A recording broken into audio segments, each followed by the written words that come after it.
The woman known to history as Catherine Parr was most likely born at her family's townhouse in Blackfriars, London. Her exact birth date is unknown, but it was probably in the late summer or early autumn of 1512. She was the eldest child of Sir Thomas Parr and Maud Green, who had two more children after Catherine's birth, William and Anne. Sir Thomas was knighted by Henry VIII in 1509 and was much favoured by him. He held several positions throughout his years of service at Henry's court, including comptroller to the king, while his wife, Maud, served as a lady-in-waiting to Queen Catherine of Aragon. The Parr family would have been classified as gentry rather than nobility. Like the Boleyns, the Parr family had risen in the world as a result of several generations of royal patronage and advantageous marriages. By the time of Catherine's birth, they were wealthy northern landowners and connected by marriage to some of the most prominent noble families in the north of England. The Parrs divided their time between their estate of Kendal at Westmoreland and their London house in Blackfriars, where they were readily accessible to the royal court.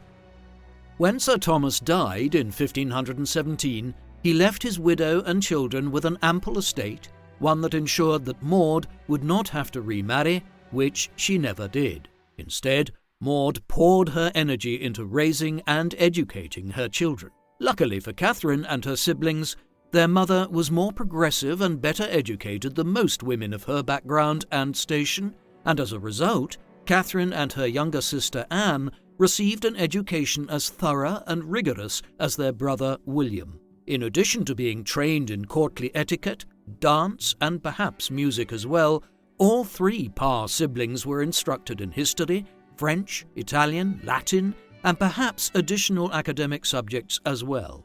In fact, Maud Parr's household developed such a reputation for dedication to scholarship and learning that the parents of other noble and gentry families of her acquaintance often appealed to her to take in their children who needed to finish their educations. The Dowager Duchess of Norfolk may have been one of the foremost women in England, but her ward, Catherine Howard, received far less attention or nurture and a far inferior education than the children in Maud Parr's household received. In short, Maud's home was a finishing school par excellence, and Catherine benefited enormously from her mother's efforts. This should not suggest that Maud intended much more than a good marriage for her daughters. Like any Tudor matron, she was concerned above all with arranging the best possible marriages for her children. When Catherine was 17, Maud arranged her marriage to Sir Edward Berg, the 21-year-old son of Baron Berg. Earlier biographies have confused Catherine's first husband with his father, who was also named Edward. Thus, it has traditionally been supposed that Catherine's first marriage was to a much older man, which is not the case. Few specific details are known about the life of Catherine Parr between 1529 and 1543, when she married Henry VIII, but these were no doubt formative years for Catherine in an intellectual and spiritual sense. She was first married to Sir Edward Berg in 1529, a marriage that became much more contented when, in 1531, the couple moved away from Edward's family home and Catherine's reportedly abusive father-in-law. Sadly, Sir Edward died in 1533 following a short illness. Only a year later, the widowed Catherine, who was still a young woman at 21, married John Neville, 3rd Baron Latimer, a man more than twice her age. She may have met him while visiting their mutual relative Catherine Neville, Dowager Duchess of Strickland. Catherine's mother Maud had died by this time, and so her second marriage may have been largely by her own choice. It was certainly a prestigious marriage. Catherine became only the second member of her family to marry into the English peerage, and there is evidence to suggest that they cared for one another and enjoyed a happy union, though their marriage produced no children. Catherine was a loving stepmother to Lord Latimer's two children, John and Margaret, and after his death, the Baron entrusted the care of his daughter and the management of her finances until she married to his widow, Catherine, Until her own death, several years later, Catherine kept among her personal and sentimental possessions a New Testament which had once belonged to her second husband, inscribed with his name. Lord and Lady Latimer certainly faced challenges together during the 1537 Pilgrimage of Grace. The Northern Uprising against the abolition of the monasteries and other religious reforms was greeted with sympathy and support from some nobles, and with horror and reluctant acquiescence by others. With literally tens of thousands risen in rebellion, the northern English aristocracy and gentry were forced to contend with their discontented neighbours on their very own doorsteps. Some made concessions to the rebels out of fear of their numbers, for no single nobleman could call upon sufficient forces to resist one of the largest potential armies ever to be organised in northern England. Lord Latimer had thoroughly disapproved of the king's divorce from his first wife, his marriage to Anne Boleyn, and presumably the reforms that had followed. It is unclear just how much the rebels had to twist Lord Latimer's arm to persuade him to join their cause, but some sources claim he quite publicly embraced it. The true commitment of any noble household to the cause, however, was more likely to be manifest in its mistress. The ladies of northern aristocratic households who opposed religious reform showed their support by providing resources, sympathy, and verbal encouragement to the rebels, presumably at the sanction of their husbands. But though her husband seemed to support the rebellion, even if he did so under duress, there is no evidence that Catherine Parr did. Catherine's lack of agreement and cooperation with the rebels may be inferred by the fact that she and her stepchildren were held prisoner in their own home by the rebels, perhaps to secure Lord Latimer's cooperation. Catherine's lack of response to the Pilgrimage of Grace might signal that she had already formed, or perhaps was beginning to form, her Protestant reformist views. When the rebellion ended, Lord and Lady Latimer began to spend more time near London and Henry's court, presumably to remain close enough to demonstrate their loyalty and reassure the king that they had only collaborated with the northern rebels under duress. Catherine formed a warm and friendly relationship with Lady Mary during this period.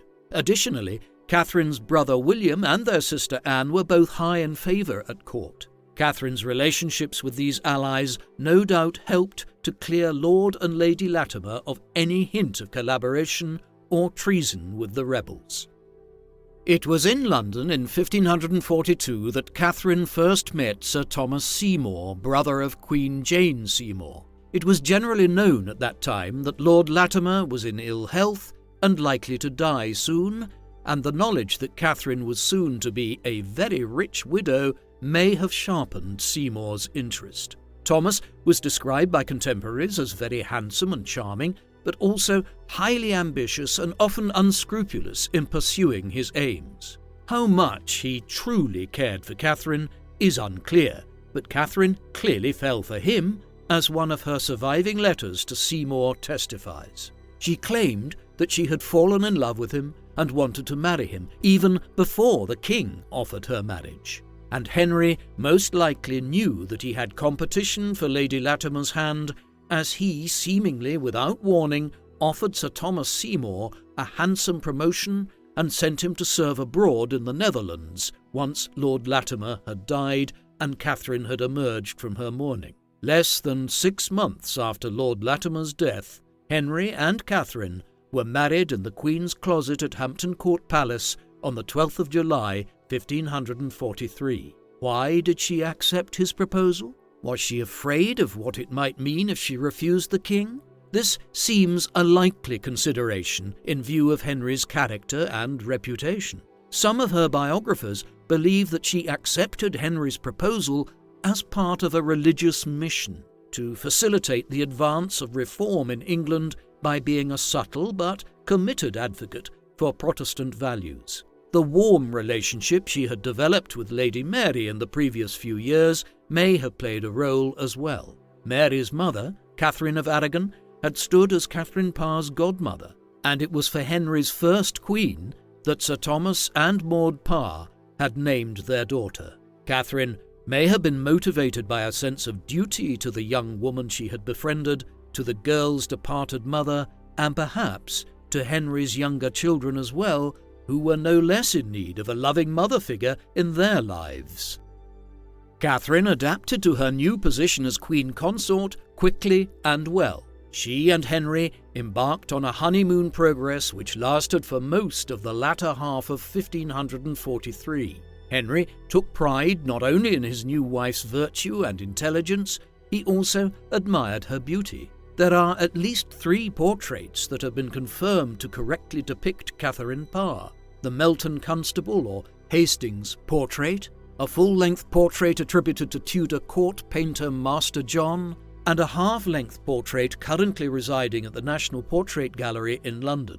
All 3 depict a tall, stately, slender and attractive woman in her 30s with auburn red hair, expressive brown eyes, pale skin and delicate features. Henry and Catherine seemed to quickly develop an easy intimacy and companionable relationship. They were much closer in age than Henry had been with his previous 3 wives, and were fairly evenly matched in education, intelligence, and rhetoric. Henry's faith in Catherine was such that he appointed her to serve as regent during his absence in 1544, when he led yet another military campaign in France, apparently another attempt to recapture some of the glory of his lost youth. It was an affair of absurd cost in men and resources, with virtually no tangible reward, short-term or otherwise. But Catherine offered Henry her full support and encouragement in his military endeavours,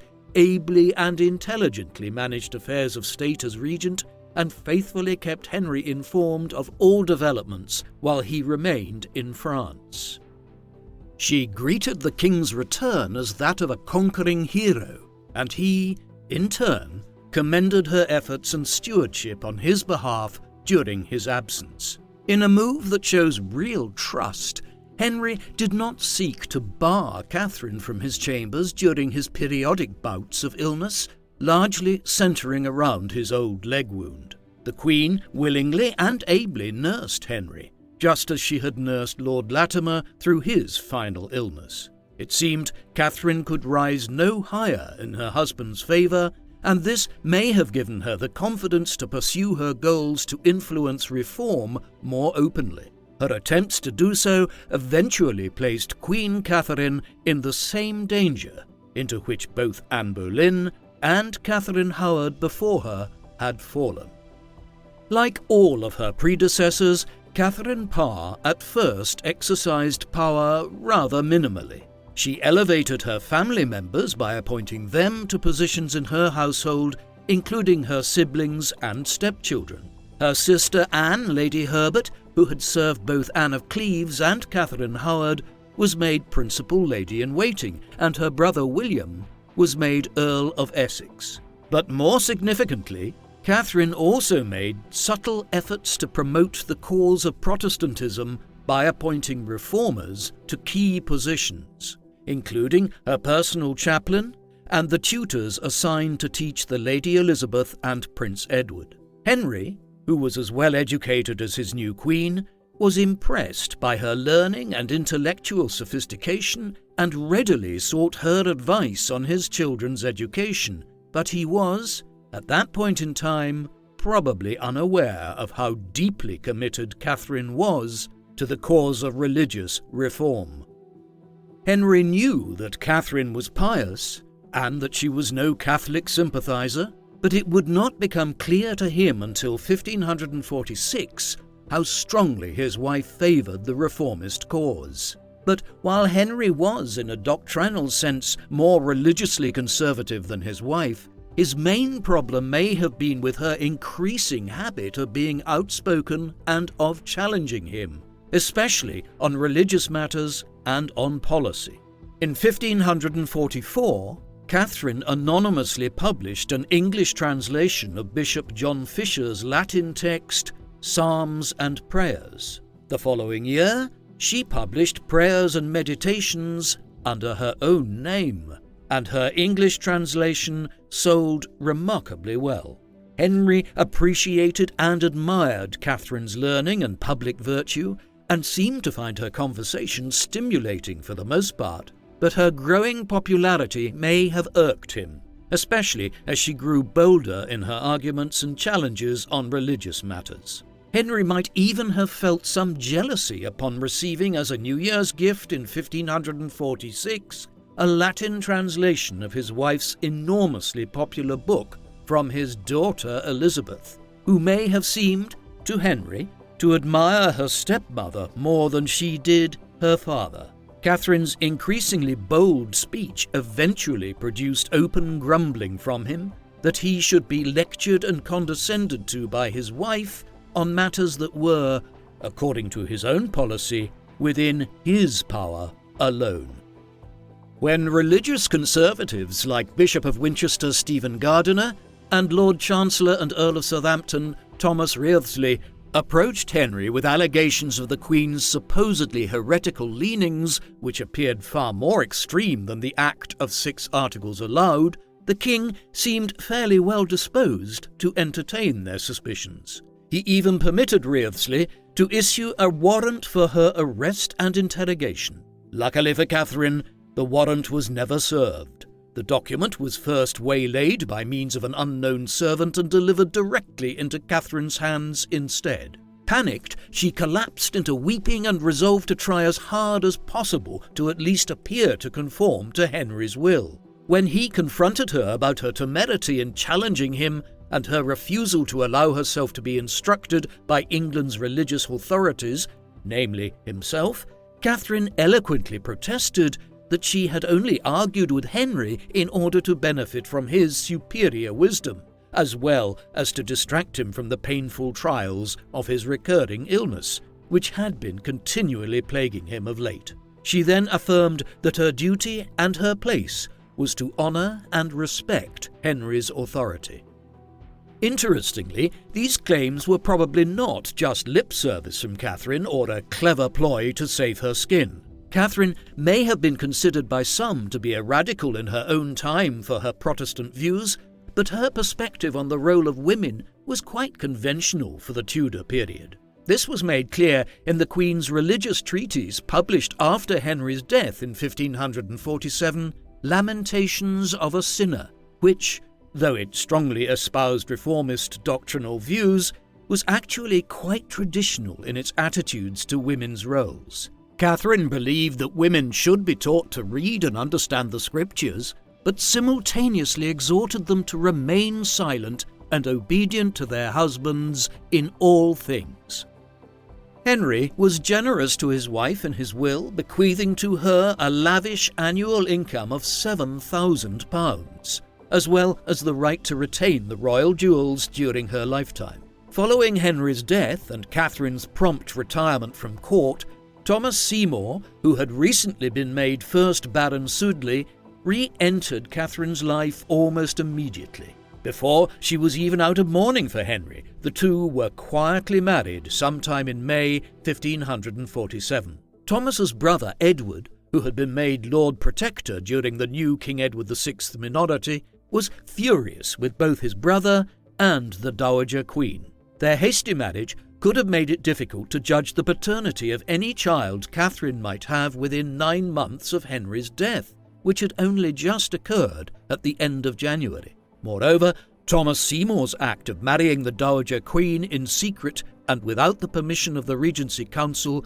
made them suspect and distrust his ambitions. It also alienated Lady Mary, who considered the secrecy and hastiness of their marriage to be both indecent and an affront to her father's memory, and a rift developed between Catherine and Mary which was never healed. Such a risky approach to marriage seems somewhat out of character for Catherine, but perhaps at 35, having finally made what she believed to be a true love match, she decided to waste no more time, throw caution to the wind, and wed the man she wanted. The year immediately following her 4th marriage was probably one of the happiest of Catherine Parr's life. She and her husband established residence at his seat of Sudeley Castle in Gloucestershire. She responded to an appeal from her former stepdaughter Lady Elizabeth, with an invitation to come and live with her and Seymour, where she could continue to supervise Elizabeth's education. Naturally, Catherine's intellectual reputation preceded her, and other noble families were soon applying to the Dowager Queen to take in other daughters of the aristocracy who needed a respectable place to complete their education. Most notable among them was Lady Jane Grey, granddaughter of Henry's sister Mary Tudor and Elizabeth's first cousin. Just as her mother had once been, Catherine was now a respected woman of learning and culture, sought after and entrusted with the care and education of the children of England's most illustrious families. Early in the following year of 1548, Catherine discovered she was pregnant, perhaps for the first time in her life, and at last her happiness seemed complete. Sadly, her calm contentment would be shattered several months later when, more than halfway through her pregnancy, she discovered that her husband had been actively pursuing an illicit relationship with her own stepdaughter, Elizabeth. It later came to light that Thomas Seymour had been regularly visiting Elizabeth's chamber in the early mornings in a state of nighttime undress and attempting to engage in inappropriate and vaguely sexual horseplay with her. The extent to which Catherine was initially aware of the behaviour, or understood the extent of it, is unclear. Some sources allege that Catherine participated in some of Seymour's acts, but it is hard to picture the pregnant Dowager Queen as complicit in such impropriety. By the summer of 1548, she was resolved of all doubts when she stumbled upon Thomas and Elizabeth, quote, in an embrace. Catherine promptly sent Elizabeth away, ostensibly, it seems, to protect her stepdaughter from her husband, but perhaps also to save her marriage, the apparent fragility of which appears to have hurt Catherine deeply. When she went into labour in late August, her first experience of childbirth proved very difficult and taxing. One contemporary source claimed that in the pain and stress of the birth, Catherine vented her rage and despair at her husband's betrayal, accusations which she seemed not to recall after her daughter and only child, Mary, was born. Catherine lived less than a week after her daughter's arrival. The infant Mary Seymour, who was named for the Dowager Queen's beloved stepdaughter, lost her mother when she was only 6 days old. On the 5th of September 1548, Catherine Parr died of puerperal fever, which was the fairly common result of unhygienic conditions during childbirth. She was buried on her husband's estate at Sudeley Castle. When Thomas Seymour was executed for treason less than a year after his wife's death, the infant Mary Seymour was sent to live with Catherine's friend and fellow reformer, Catherine Brandon, née Willoughby, the Duchess of Suffolk. Most historians do not believe that Mary Seymour survived her early childhood and suggest that she most likely died by the age of 2.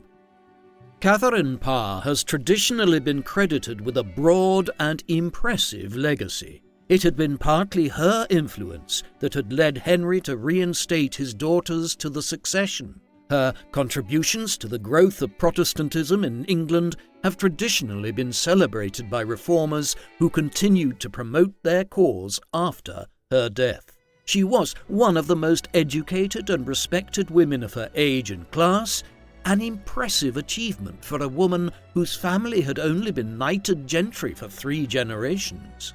But perhaps her most notable legacy can be seen in the lives and policies of Edward VI, and more particularly Elizabeth I, whose education, ideology, religion, and vision for England's future had been shaped more by Henry's 6th wife than perhaps by any other person. What do you think of Catherine Parr? Please let us know in the comments section, and in the meantime, thank you very much for watching.